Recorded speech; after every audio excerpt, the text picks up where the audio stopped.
থাকে সেবে থাকে সে তাকে চাইবে, এটাই স্বাভাবিক। আমরা শেখ হাসিনা সরকার যখন ছিল আমরা নিরাপত্তা ছিলাম, ভালো ছিলাম, আমাদের নারীদের একটা সম্মান ছিল। আর এখন আমাদের এই সম্মানটা নাই। আমরা হাসিনা সরকার থাকতে তো প্রত্যেকটা জিনিসের মধ্যে একটা সচেতন ছিল, এখন কেন আমরা সচেতন পাচ্ছি না?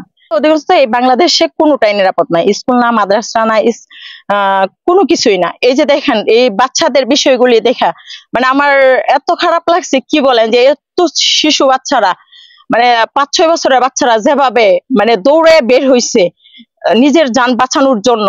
এবং আপনারা জানেন যে একজন ম্যাডাম, ওই যে একজন ম্যাডাম সে নিজে 10 জন বাচ্চাকে বাঁচাইছে, সে নিজে মারা গেছে।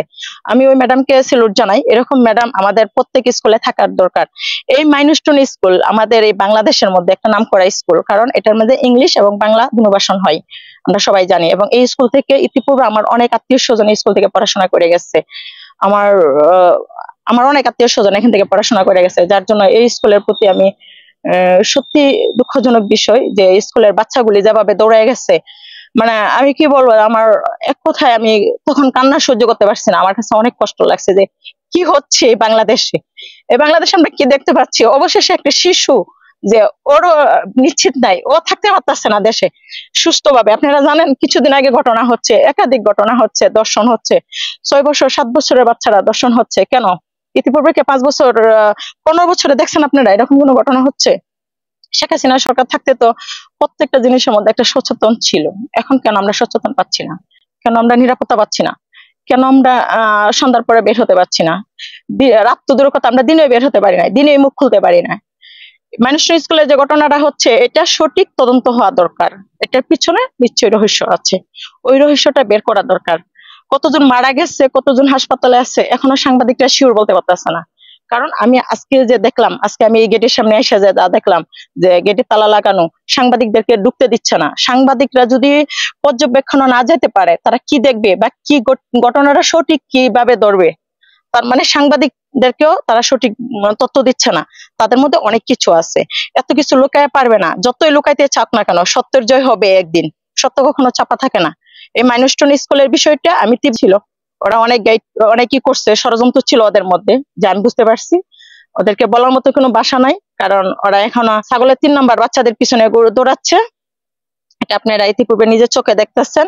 গোপালগঞ্জের বিষয়টা যে কাল্লা বেশ টুকাই, মানে ওরা দেখলে আমার বমি আসে এক কথায়, করে টাঙ্কিতে ঢুকাই। কেন টাঙ্কিতে ঢুকাবে কেন? ওরা সাইডা দিবে, ওরা মেরে ফেলবে, সে একদম মেরে ফেলবে, যাবে গা।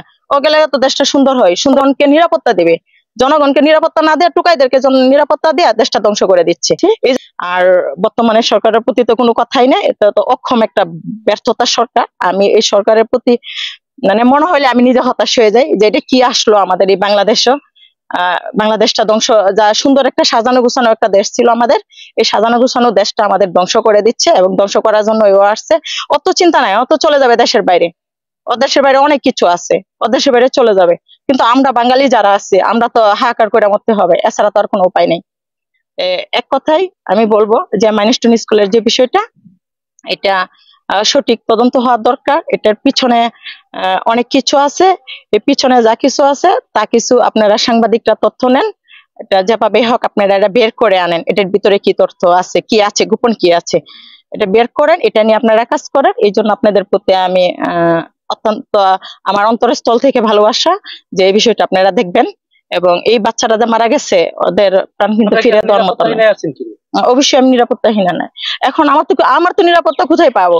একটা পুরুষ মানুষ নিরাপত্তা পাচ্ছে না দেশে, একটা পুরুষকে ওপেনে জব করা হচ্ছে, পিটানো হচ্ছে, আবার দইরা মাইরা পুলিশের হাতে ধরে দিচ্ছে। অযথাই আন্তাজি নাম ধরে আওয়ামী লীগ। কেন? 15 বছর তো সবাই আওয়ামী লীগ ছিল। এখন অনেকে বলে যে আমি বিএনপির অনেক বড় নেতা। এতদিন কোথায় ছিল? এতদিন তো আওয়ামী লীগের সাথেই একই সাথে চলছে, একই সাথে ব্যবসা বাণিজ্য করছে। তার মানে এতদিন সুবিধাবাদী নিচ্ছে আর এখন আওয়ামী লীগদেরকে ভাস দিচ্ছে। এটা ঠিক না।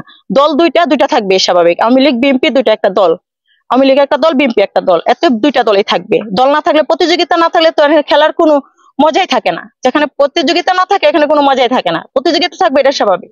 যার যাকে ভালো লাগবে তাকে ভোট দেবে, যে যে সরকারের মধ্যে ভালো থাকে সেবে থাকে সে তাকে চাইবে, এটাই স্বাভাবিক। আমরা শেখ হাসিনা সরকার যখন ছিল আমরা নিরাপত্তা ছিলাম, ভালো ছিলাম, আমাদের নারীদের একটা সম্মান ছিল। আর এখন আমাদের এই সম্মানটা নাই। আমরা